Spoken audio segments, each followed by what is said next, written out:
We are at Netley today, visiting Royal Victoria Country Park for the Royal Victoria Bus and Coach Festival or Netley Bus Rally.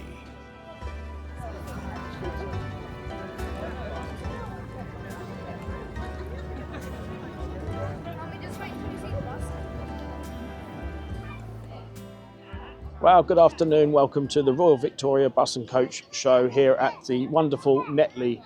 Today is all about raising money for the local Southampton hospital charity for the P and Brown ward. We're delighted that it's also supported heavily by Xelabus, one of the local green bus companies.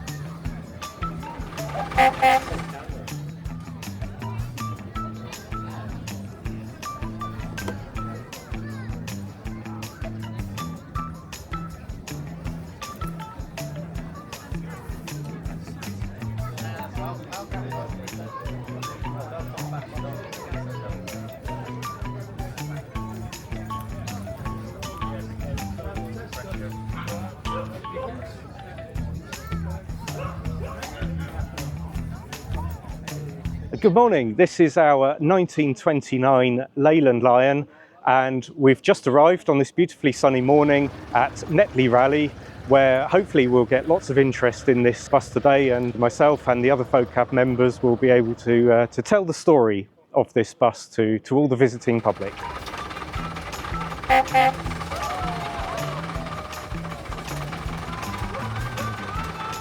If you'd like to know more about this 1929 Leyland Lion, there's a full episode waiting for you to see. Click on the link in the description or click on the link on the upper right of your screen now.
Hello, welcome to the Southampton and District Transport Heritage Trust here at Netley Country Park on Sunday the 14th of July. Southampton and District Trust is a group that's been formed since year 2000. We currently have approximately 120 members. And we have several active vehicles, of which you see two today. The one I'm stood in front of is a 1951 Guy Arab with part raw bodywork, which has been recently extensively renovated and is pretty much the best vehicle in the fleet at the moment. Alongside, we bought a much newer bus, a front entrance Leyland Atlantean, both buses new to Southampton City Transport. It was used for Wheels on Wheels, so it was one of the first disabled access buses in Southampton, and it's still got part of that inside the bus, and then we've got other members' buses lined up here as well today. We do attend quite a few events during the year. We'd like to get out in the city and show people that, you know, we still got the old buses of Southampton on the road. It's quite useful to note that we're on a current programme of maintenance to resurrect every single vehicle in the fleet, so that we hope this time next year we'll have all of our buses back on the road. And there's a complete range of ages, from the 1950s right through to the latest bus was 1987, but all operated by Southampton.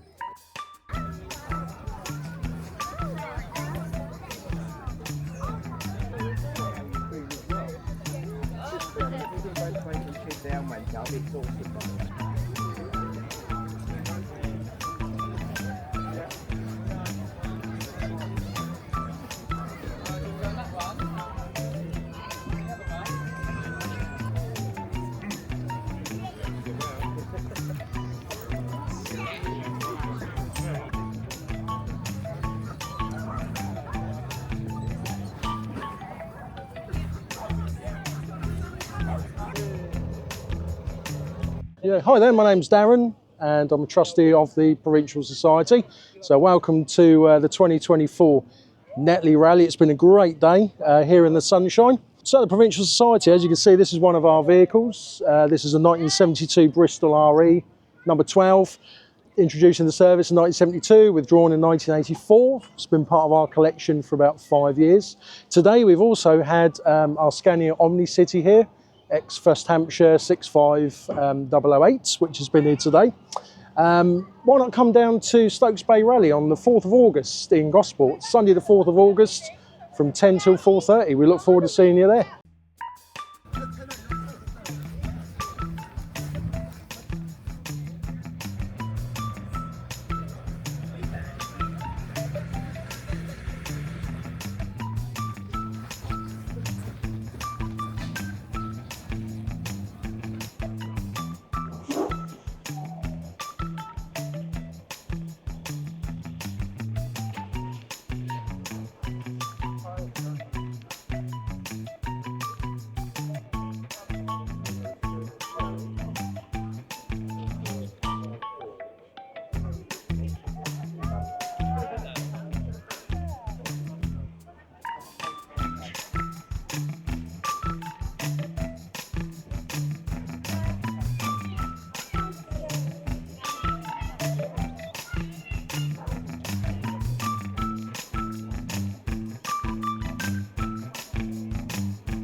Leyland Titan PD2 stroke 37, which means it's an air brake model, 1962. Bodywork by Wayman's, part of the Wayman Metro Camel Wayman group. It was built at Addlestone in Surrey in December 1962, the body. Delivered to Brighton at the end of December and first registered on the 1st of January 1963. This bus was built in 1962, and at that time the law only allowed single deck buses to be operated by one person. Government changed the law in 1966, in fact in June it changed that year, and it enabled double deckers to be operated by one person. In order to do this, he also needed to be able to see upstairs. So here there is a periscope. So by looking in that periscope, by just leaning forward, I can see now all the way upstairs to the rear of the upper deck. So I can see whether there's any empty seats or not. Also, over there is a smaller mirror which is inside the main driving mirror for the near side, and in that mirror I can see all the way down the lower deck to the rear back seats, and also see the platform. You needed to be able to see that legally in order to make sure that it was safe for people to get on and off before you moved off and what have you. This particular bus was the first to actually do it on the, I think it was the 16th of June 1966, where it operated on a route 2646 circular in Brighton. It did have a conductor on board, but he just sat in the seat and let the driver do it all to see that it worked, and it did work. This vehicle spent a lot of time on 41s and 42s, which were circular routes in Brighton.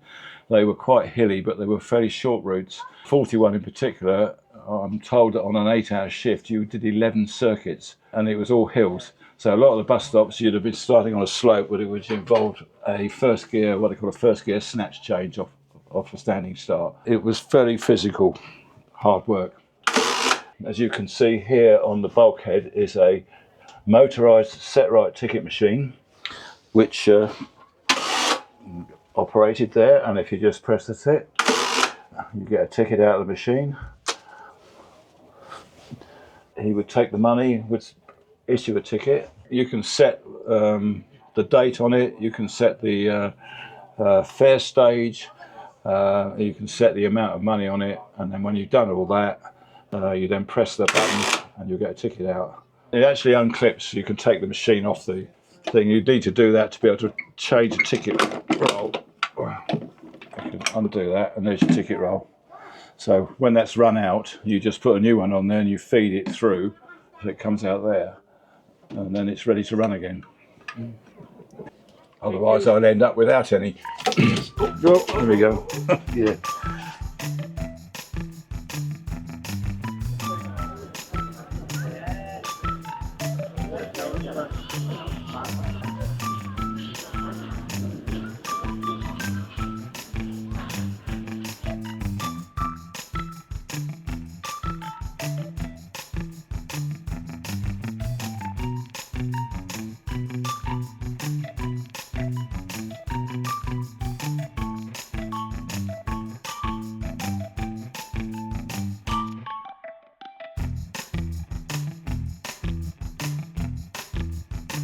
There's a sign there. The height, yeah, that I've added later on, and that's for anybody else who drives, may not be aware of it, but the vehicle is 14'6" high, which is 4.42 metres.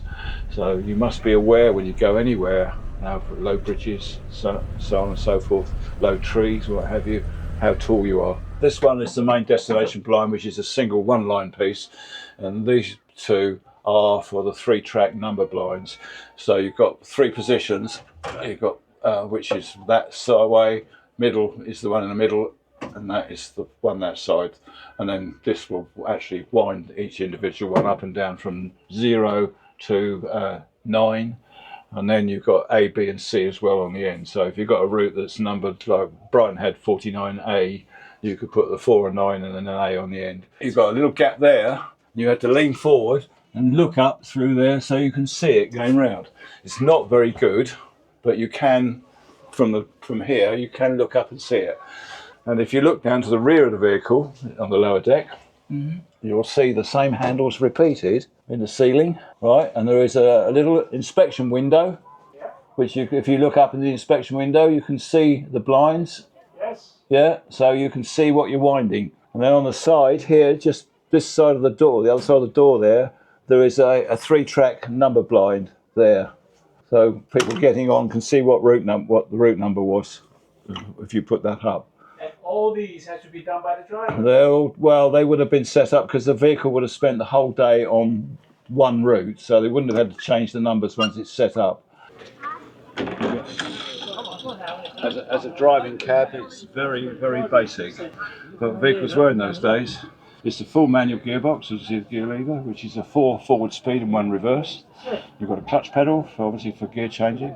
You've got a foot brake and an accelerator pedal. Indicator switch is here where my finger is. It doesn't self-cancel, so you have to cancel it, so it'll keep flashing as long as you want it. Thank you very much.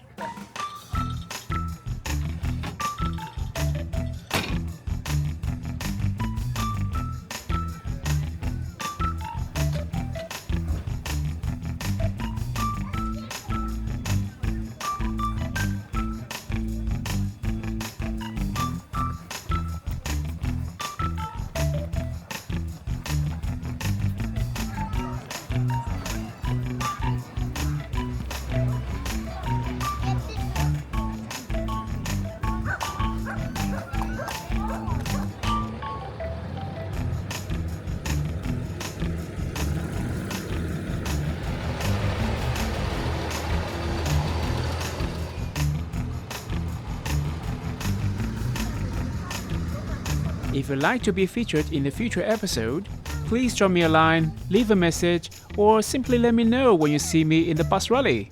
Thank you for watching. We'll see you next time.